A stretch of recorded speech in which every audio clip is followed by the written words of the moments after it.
This movie sucks. The end. This is coming to America. Now you can't do it because that's what I'll do. I'm sorry. I'm sorry for infringing your copyright. You can say what you want, but that's true. You are. I do say that all the time, and I literally did that I literally just apologized for infringing your copyright. What is your problem? No, you being sarcastic about it. So it's like just because I'm being sarcastic doesn't mean I can't also be genuine. I'll show you how it's done. Shazam!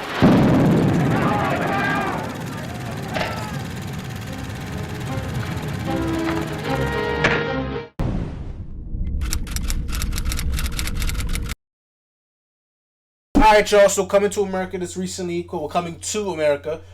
dropped on Amazon Prime Video, if you want to see it, but I suggest you don't see it. This was directed by Craig Brewer, who also did Dolomite, and he also did Hustle and Flow, I think, which is weird. All these white people making these black movies, it's like, it was like slavery, to be honest. And the writers are two Jewish dudes. I'm like, what is going on here? And the same Jewish dudes also wrote the original one, also came back for this one with the addition of one blackface, Kenya Barris, who I heard through an interview with Eddie Murphy, not me personally, through a video I saw on YouTube. It's like he said Kenya Barris came in and kind of just brought everything together, kind of brought everything home and made it into a story, but unfortunately not a good one. If you don't know who Kenya Barris is, he's the mastermind behind all of the ish shows, like Blackish, Mixed-ish, or Grownish, all the issues you could think of. But anyways, yeah, this movie is garbage, as Nick said so elegantly. And infringing on my copyright. So we saw this, we're big fans. We also covered the first one. For some reason it got blocked. But we'll try re-uploading it. Yeah, we're gonna try re-uploading it. Hopefully by the time this video comes out, it already got re-uploaded. You know what I mean? So you can see our first reaction to that one. We enjoy that movie, and I was worried because those kind of movies don't seem like Nick's cup of tea. So when he watched it, he was laughing. I was pleased. You know? Yeah, it was a solid comedy. That's all it needed to be. Because Coming to America was a show that I grew up on a lot. That was one of Eddie Murphy's classics before he went into shitdom. But he recently came back with Dolomite, that was a decent movie. And directed by the same guy, so I had high hopes going into Coming to America, because you'd think if he's capable of directing two solid movies. Hustle and Flow was a decent movie, so you know. Yeah, it's crazy to me how much talent they have in this movie and how shit it came out. Yeah, this had a really because they brought back the original writers. They brought back this really talented showrunner who made like a bunch of hit shows. Like they brought in so many people. This should have been great. Like on paper, this sounds like it could be a fantastic movie, but it's just not. Yes, because Eddie Murphy himself, along with the original writers, cultivated the treatment in the story. Kenya Barris, who is behind a lot of successful shows, took over. You know what I mean? And the guy who made Dolomite, Hustle and Flow, two solid movies. Hustle and Flow was good. You know what I mean? It was a solid film. I enjoyed it. And also, Dolomite was a pretty good movie. So, going into this movie, I had high hopes. And then you're bringing over a cast like Dre from Power. You know, he had no fucking lines. A waste of Tiana Taylor. A complete waste of her talent. And then also you have the original cast coming back. I mean, you can't lose. James Earl Jones, John Amos, Arsenio Hall. So you'll think that we're going to get like, you know what I mean, like a really, really good movie. Like a solid sequel to a classic. You know, bringing back some of the original cast with some new faces, fresh faces, add some fresh perspectives, and really elevate the story and retain a lot of the laughs and things that and trademarks that kind of made the first movie a classic. But no, they didn't. They just fucking, by what I've seen watching this movie, they just seem to mock what made the first movie funny. You know what I mean? And it's using that as kind of like this token, as like, you know what? Yeah, we can just coast off of our nostalgia. You know what I mean? And that would be enough to gain a lot of people's attention. Even though we do nothing interesting with it, we're just doing it for fresh laughs. Like bringing back that's kind of funny when they brought back the girl that was on her knees, that was on her toes still, the person that Eddie was supposed to marry. Yeah. That was kind of funny. You know, that was kind of funny. You know, they also brought back talking to the priest. That was kind of forced. I didn't need that. They brought back they brought back the twins. We saw some cool reprisal. They brought back those beatboxing twins. Honestly, I was not expecting to see them back. Yeah, that was a shock, and they got real big. There's a lot of reprisals, you know, and it was cool. But that was only for this nostalgia purposes. That served no real purpose to the story itself. Yeah. It seemed like every single scene was borderline on fucking musical. whole bunch of these musical. Yeah, there were a lot of performances. there were a lot of dance numbers. And a lot of celebrities. I mean, this was loaded to the brim with a bunch of black stars. So they really celebrated, I guess like just black culture. You know what I mean? Because you get so much stories, as I said many times before, about just like black people going through the struggle. You know what I mean? And systematic racism and slavery, instead of just showing us as successful Africans. You know what I mean? Like, and this is a movie that does that. You know what I mean? Similar to Black Panther, but. So it's weird for me that it was made by pretty much an all-white team. It's kind of disturbing, actually. My big problem this week is I don't think they really focused enough on anything. I feel like they introduced a lot of plot points and really deliver on them. They focus on the nostalgia instead of delivering a good story. Exactly. They even riffed it off with the first name Coming to America, Even when Eddie Murphy was barely in America. He only was in America to pick up his son. America was like on screen for less than 10 minutes, easy. Literally, like, it was in the beginning and towards the end, and that was it. Yeah. Most of the story was about Zamunda and preserving his throne. It was kind of like Black Panther in that way. In terms of, like, he's basically about to become king of this nation, and now people trying to come for his throne. Like, it would be like if you called Black Panther Coming to Korea or something. Yeah, like... They're in Korea for... I think they're in, like, Korea or Japan or something for, like, a scene in that movie. It was Korea. Okay. Exactly how this felt. I mean, like America plays so little of a Coming to America was Coming to America because the majority of that movie was him in America. I mean, the central plot was in America. Yeah, it was. The central plot was in Zamunda. Because it was about General Izzy, played by Wesley Snipes, trying to come for his throne. Honestly, I thought he was the best part of this movie. Yeah, Izzy was the funniest part, which was bogged down by the fact that he got his ass handed to him by Akeem's not even him, like, daughters. Yeah, Akeem's daughters and also and Arsenia. Really, if it was that easy, the story could have been really short. I mean, this dude have guns. I'm like, why would you show up with the intentions of taking Akeem's daughter without having any kind of real machinery besides a couple of fucking bamboos? And also, why don't Akeem's posse have guns? Why don't they? And why does Akeem having that? Why don't this ruler of a nation don't have his own fucking army? Yeah, like, what the fuck? This makes no sense. But a house full of servants. I mean, yeah, like, you don't have your own personal death squad. What kind of dictator are you? And that reminds me of another thing that annoys you about that whole plot. The name of the country. It's Nextdoria. Nextdoria. That was so stupid. Like, that's not even funny stupid. Yeah, that's just stupid. That's like you're treating audience like idiots. I mean, like, okay, then they're literally next door, like Haiti, Dominican Republic. Like, when you have, like... Who cares? Yeah, like, when you have a name like that, it just makes it feel like a kid's movie. Yeah. Like, that's how much you're just belittling your audience. It sounds like a place that Dora will be traveling to. Mm-hmm. So, obviously, the plot of this movie is essentially Eddie Murphy is James Earl Jones pretty much is on his deathbed, and he's king at this point. Akeem is king.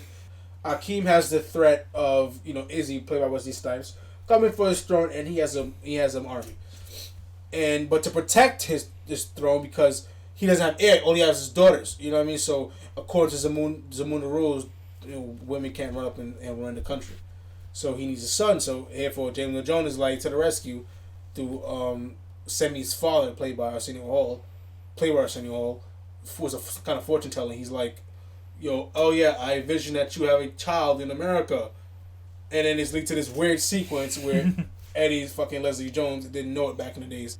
So he didn't know he was having sex, which is kind of stupid. I'm like, it's very stupid. Like, how you don't know you're having sex? I mean, it wasn't established he was a virgin. Mm-hmm. You know what I'm saying? Like, even if he had, like, literally zero idea what sex was at the time, he would have clearly known after effect because he has 3 daughters. Exactly. He very clearly has had sex. Exactly. He had sex many times since then. It just didn't make any sense. That was mainly involved in Eddie's character, Akeem, and how his actions and his desperation to keep running the country, that he's pretty much was becoming a lot like his father. Like, allowing his son to marry somebody he clearly doesn't really like. Mm-hmm. You know what I'm saying? And it's dealing in bad faith with people, and also talking out of turn to Lisa, because in the first film that was the nuance. Because the first film he was like, if you cared for your wife, you will value her opinion, and he wasn't doing it there. Mm-hmm. So that difference, that distinction was actually powerful. Because you see, like, he had, as a young person, he had all the desire in the world and following his heart, and now he's just becoming pretty much a soulless king. You know what I mean? Yeah. This hell bent on keeping his Yeah, like being keep in them power intact. has changed him. Exactly, so that power changed him, and that was easily the most powerful aspect. But even that, they didn't fully dive into that too. No, like they And- didn't flesh it out enough. And they didn't explore enough with his son because his son was kind of like Akeem early in the years because he was confused and trying to figure out what he wanted to do, and they didn't put them together enough. You know what I mean? To really flesh that out, because to me that was the interesting part. Like nothing was fleshed out. Like well, first of all, when the kid first shows up, when the son first shows up at Zamunda, like he has a completely different attitude. about it. Exactly. Like he And just it like made sense for him. changes. Yeah, and that attitude makes sense. But then he just completely changes in Yeah. between scenes. Like it was nothing. And another thing that I thought was weird, it's like it made sense when Eddie Murphy didn't want to when Akeem didn't want to marry what's her name in the first movie, because he spoke to her and very clearly had a reason why he didn't want to marry her. But now all of a sudden it's like, oh, there's really no. We didn't have that moment between the son and his bride to be until way later in the movie, and now all of a sudden, oh, well, I've been talking to this barber chick. She's pretty hot. I think I'm in love with her. Yeah, you know, and don't get me wrong, they have a nice dynamic, and it makes sense why he would fall for her. But to me, to go from that into I want to marry this bitch, I'm like, what? Yeah, like, it's like after the third time they spoke together, they were like, he was already jumping to marriage. I'm like, that's just so rapid. I mean, let's take her to Applebee's first or some shit. You know I know, what I mean? like- Outback Steakhouse. I know, it's like they're. Or Chuck E. Cheese. It's like they're really skipping a whole bunch of steps. You know what I mean? Go bowling or some shit. Like, I mean, like, fuck. Yeah, You ain't even like- fuck yet, dude. Like damn. Like, That is one of the most rushed relationships not I've ever move, seen. and that's where I'm getting it from. Because the black person that wrote that, you would never made that mistake. Because you know damn well that we don't do shit like that. You know what I'm saying? So you know, from Brooklyn, you kidding? From New York City, what? Queens, what? Yeah, Doing that? That's not even a white people thing. Fucking nobody does that shit. Nobody. Third But ti- third I time's in marriage. I can see white guy doing that more than a black guy. If I was to put like I guess a tally to it, like a survey, it'll be more white guys will come at in that shit, especially from the suburbs, because they're a little different. They more value relationships rather than like black men in the hood, especially New York, where all they care about just running girls like this. That's nothing to do with valuing relationships. Like, I value a relationship. I wouldn't marry somebody after the third Well, I'm time. not talking about you. You know what I mean? You Like, don't valuing speak to all relationship- white guys. No, like you know what I mean? valuing relationships would be like establishing a relationship and then you value it. Yeah, that makes sense. That's what makes sense. Yeah. But the truth of the matter is the way he just moved skipping. with Tiana Taylor, that's what makes sense, because that's how he'll move. He's somebody Yeah. that's poor from the hood and get out between the fucking bad bitch. Yeah, What? that made that way- makes sense. Yeah, that makes way more sense. Enjoying his fun, taking advantage. That is realistic to his place, Yeah. and then realizing that's not the man he want to be. But that transition came without no real lead up to it. It just jumped from that to that. It's Yeah, like he went exactly. through no arc. Exactly. He didn't go through any arc. What's his stupid ass name? Let me just get his name. Yeah, like he went from point A to point B in And less he's than a supposed to second. be 30, but dude looks like he's like 23. I mean, apparently he is. Yeah, 30. he is, but that looks ridiculous. That True. looks like he's 23. Like I honestly wouldn't have cast him for this role. He I just would looks have too young. cast. You know, Michael B. Jordan wanted to play his son. Why didn't he? I don't know. He would've been way better. I think Eddie didn't want it because he felt it had been too much about the son and not about the cast. So he probably didn't want to cast a star in that role. I think Eddie's That's wrong what in he that said. part. That's what he said. If that's his legit opinion, I'm not I saying disagree he's with right. that. That's what he said. That's what he said. I mean, admittedly, like this guy doesn't seem like a bad actor, but still. no, he wasn't bad, but you know, still. But yeah, like Her name is Lavelle. Yeah. Yeah. Lavelle is just not a good character.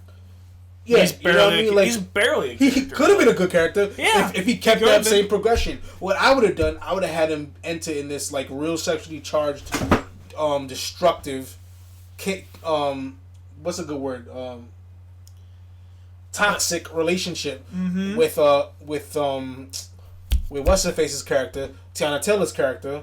And you know they have like good sex, and he's strung up, and she's using that to manipulate him, and that could have been Izzy's way in. You know what I mean? And that would have been a different, and you know what I mean? And it could have been to where she's like kind of like making him, you know what I mean? Like kind of using him, or kind of like being the dominant one in relationship, which was very different from how in the first movie that girl just did everything Eddie Murphy wanted. Yeah, You know what I'm saying? that would have been interesting. That would have been interesting, but he did do that. They made it exactly like the first one. It was repeated exactly what happened in the first movie, instead of having those differences. Yeah, like that's a problem. Like it just feels like a lazy, soulless rehash of the first one. And you're wasting what Tiana Taylor could bring, because she's a talented actress and musician.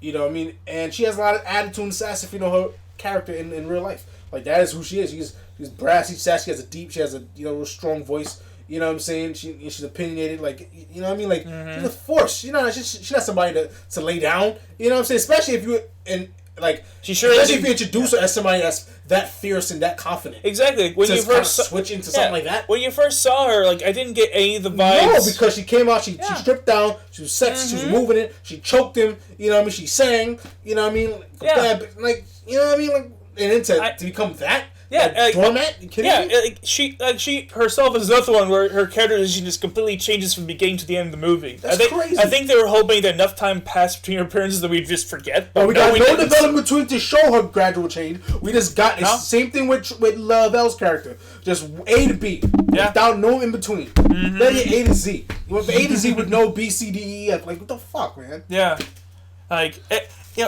Oh, it's like what they say. It's like what a lot of people like to say about Lord of the Rings. It's not about the end; it's about the journey. And when the journey is missing, it just ruins. Exactly. So that is one part of it, and we're not even getting to half of the reason why we don't like this movie. You know what I mean? And let's get into more characters. Lisa McDowell, who was easily the whole point of the first movie, coming into being like a glorified extra. Yeah, like she's a glorified background actor, like you know what I mean, like she's literally like you know what I mean. She's a glorified cameo. Exactly. That's even better. She's a glorified cameo. You know what I'm saying? She's just there for appearances almost. Yeah, she only has like one scene where she really says anything meaningful, and that's when she's drunk. Exactly, and I mean like you gave him 3 kids, 30 years. You know what I mean, and you were her whole arc in the first movie. Her whole arc, Lisa's arc in the first movie was that she felt the lack of independence in her life. She was somebody that felt like that controlled. They're not controlled, but like forced into like the relationship with like Soglo, Daryl, I think his name was, and her father egging it on because her father wanted to be struggle like how he did back in the days. Yeah. So she, you know what I mean, could whole marriage thing, and she wanted his own independence. And Akeem was in that same boat too. That's why they clicked so well. So you think she would have carried some of that independence to Zamunda? I mean, like her whole thing should have been like, yo, why are we changing the rules about girls running the nation? Why does she work to try to change that? Why she hasn't made no in-school changes in Wakanda? That sounds like something Wakanda in Zamunda. That sounds like something Lisa would have actually brought up. Exactly, and I mean she did it. She's just there. You know what I'm saying? Like, what's the point of having her? What's the point of having her in the first movie if she wasn't gonna come and bring these changes to, to this movie? And then you have a scene when Akeem is just kind of like dominating her, like basically making sure she keeps her place. But she kicks him out though. But the fact is that it's like Lisa from that movie wouldn't even let that shit even get that far. No. You know what I'm saying? Without saying the 2 cents first. You know, and to me it just they didn't do right by her. That was somebody I was looking forward to seeing because I was really invested in with her and her journey in the first movie. So you'll think you want to know how she's doing, but she's not. You know what? She's like irrelevant to this movie, and that's really strange because she made the first one. You know what I'm saying? She was a main subject of the first one. Like I understood Eddie's journey. It's just that everything within it didn't make sense. Yeah, I get his character development in the movie. Like it makes sense, but this wasn't executed well. Exactly because of all the stuff in between from other characters and the other story. I mean, the writing was terrible. Like, they had to, and they tried to juggle like 6 different stories. They really did. I mean, and then a stupid title coming to America. A more fitting title for what the story was really about should have been The Throne of Zamunda or King Akeem. Or hell, what you could have just called it Coming to Zamunda because the kid starts in America and comes to Zamunda. Exactly, even better. Coming to Zamunda and have him experience Zamunda culture. And just have him as the main character, Eddie Murphy as one of the main supporting. You know what I mean? Like, what's wrong with that? That could have been That's somebody else take the mantle up. That, you know? Yeah, like that could have been a nice way to like pass the torch. Yeah, it could have passed the torch to him. It could expose the classic characters to a new audience in a very it's different been done way. before. You know what I mean? Yeah, what they do with Cobra Kai. And a good thing about the first one too is that they were willing to balance all of the characters. Everyone had a fair arc. John Amos's character, the sister. You know what I'm saying? They didn't. You know what I mean? Everybody had a good amount of screen time. Even Louis Anderson's character even had a decent arc. They had good enough scenes for him to be an integral part of the movie, and they didn't even do that. And, you know what I mean? And they even do that for this one because like that's why the first movie works. It feels like everyone has the exact right amount of screen time. Exactly. Like it's a much more well paced movie that's focused on, and it's also much more focused, and that in turn makes a much better movie. But here we're losing that level of pacing. We're losing the importance of different characters. Like some disappear way more than they should. Some don't appear nearly as much as they should. And the whole thing's not focus mess anyway. So even if they did, the whole thing would be just weird. Like I feel like people would be a little more forgiving of all that shit if it was at least funny. I mean, it has some funny moments, but not a lot. Yeah, like it's this. The humor didn't make up for what the movie lacked. So if you want like maybe one or two cheap laughs and no real substance, watch this movie. Maybe it's alright if you want just something in the background, you're not paying attention. Yeah, I'll say that. But in terms of like actual like good movie to watch, and I don't advise you to watch this movie. And no, this is a mockery. No, just stick to the first one, man. Just stick to that. You want to watch the next? Pretend this one don't exist. Just make sure the first one is. Yeah, you want to have your Coming to America nostalgia. Just watch the first one again. Yeah, no, watch it twice in a row. Pretend that was a sequel. Coming to America never happened. It was just a fantasy. It's a conspiracy. It doesn't exist. This was just awful. It did the first one no justice. And if I was the first movie, I'll shoot this movie in the face. This movie should go in the Me Too movement. And just be canceled. This movie should go into cancel culture. Yeah, we should cancel this movie. Yeah, this movie's canceled. You're done. Josh just put that in the movie. Coming to America is canceled. It's going to movie jail. Coming to America 2 is canceled. Yeah. We'll lock him up in jail. Canceling Christmas on Coming to America 2. Yeah, I expect something entertaining, funny, with some heart, like the first one.